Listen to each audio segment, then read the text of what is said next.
Всіх вітаю! Сьогодні я вам розповіду про те, чому льотають самоліти, ці закон вернули.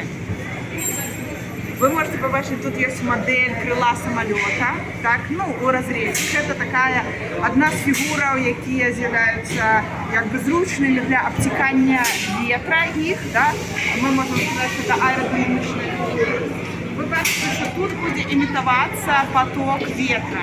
Нібито, як крило переміщалось би вперед і строкалося б ветром. Але легче не переміщається це крило, а включити ветер. Притиск, ось створяється ветер. І коли створяється ветер, глядите, що ми робимо.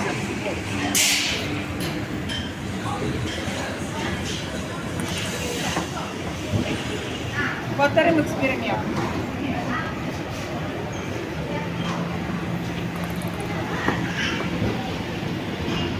Это відбувається тому, що тиск створяется такий, що знизу тиск выше за тиск сверху.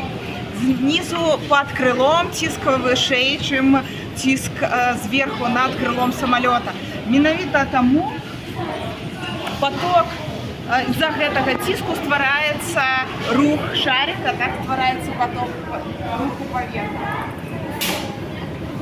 І гэта таксама у тым ліку адказ на пытанне, чаму самалёт лётае.